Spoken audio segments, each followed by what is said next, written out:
आज गोमंतकमध्ये आम्ही बातमी दिलेली आहे, गोव्यामध्ये डेंग्यू पसरलेला आहे. पाऊस पडल्याबरोबर गोव्यामध्ये मलेरिया किंवा डेंग्यू याची साथ पसरलेली आपण पाहतो आहोत.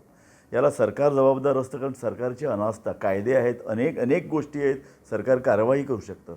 नगरपालिका सुस्त बसलेले असतात आणि पालिका आणि त्याच्या जोडीला पंचायती यांची अनास्था याला कारणीभूत आहे आणि अत्यंत महत्त्वाचा विषय आहे, कारण आपण लोकांच्या आरोग्याशी खेळतो आहोत.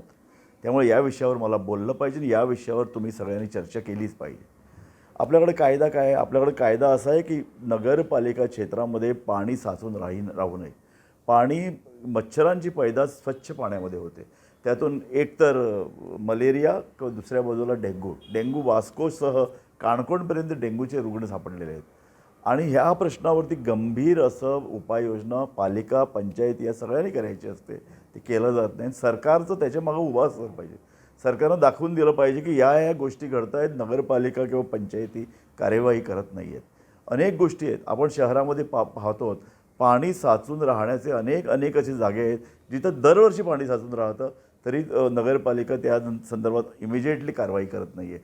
पालिका क्षेत्रात आणि पंचायतीच्या क्षेत्रात असं अनेक प्रकार घडतात. आता तर त्यापुढं घडतं आहे. आता आपण कुठलंच माती दिसत कामा नये अशा तऱ्हेचं वातावरण आता सगळीकडे पसरलं. त्यामुळे पेवर्स बसवले जात आहेत. या पेवर्समध्येही पाणी साचून राहतं तर आपण पाहतो आहोत. हे आपली जी काही नळ व्यवस्था आहे, संपूर्ण जी पाईपलाईन बसवली आहे ती अत्यंत आता जुनी झालेली आहे. त्याच्यामधून पाणी गळतं आणि ते पाणी जिथं जिथं पडतं तिथं ते साचून राहतं. तिथं मच्छर पैदास होते. हे आपण पाहिलेलं आहे. अनेक ठिकाणी जनजागृती करूनही लोक त्याची कार्यवाही करत नाही आहेत.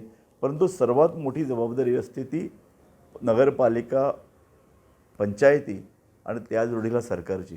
सरकारकडं स्वतः मलेरिया संदर्भात उपाययोजना करण्यासाठी अनेक उपाय आहेत.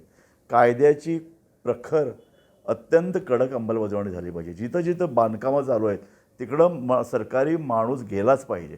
त्याने या बांधकामांना जर ते नियम पाळत नसतील तर त्यांच्यावर कारवाई केलीच पाहिजे.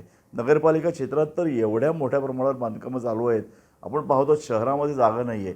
त्यामुळे बांधकामं आता गावामध्ये शिरत आहेत आणि तिथं जेव्हा बांधकामं होतात कोणाचंही लक्ष नसतं. त्यामुळे प्रत्येक कायदा, नियम तोडले जातात आणि तिकडं पाणी साचल्यानंतर अशा तऱ्हेचं होतं. मला वाटतं ही सरकारची अनास्था लोकांच्या जीवाशी खेळते आहे आणि हा अत्यंत महत्त्वाचा विषय आहे. आपण आपले नियम का पाळले जात नाहीत याची आता लोकांनी सरकारला, पंचायतींना आणि नगरपालिकांना जाब विचारायची गरज आहे. नगरपालिकांच्या निवडणुका तर हल्लीच झालेल्या आहेत, पंचायतीच्याही झालेल्या आहेत. परंतु मतदान करताना आपण असे विषय घेतो का? ह्या विषयांवर अत्यंत म्हणजे कचरा, स्वच्छता, सांडपाणी आणि एकूण हायजीन, आरोग्याशी खेळखंडोबा करणाऱ्या या ज्या गोष्टी आहेत त्याच्याकडे आता लोकांनी अत्यंत गंभीरपणे पाहिलं पाहिजे आणि हा प्रश्न धडाडीनं आणि धसास लावला पाहिजे असं मला वाटतं. तुम्ही त्यासाठी तयार आहात का?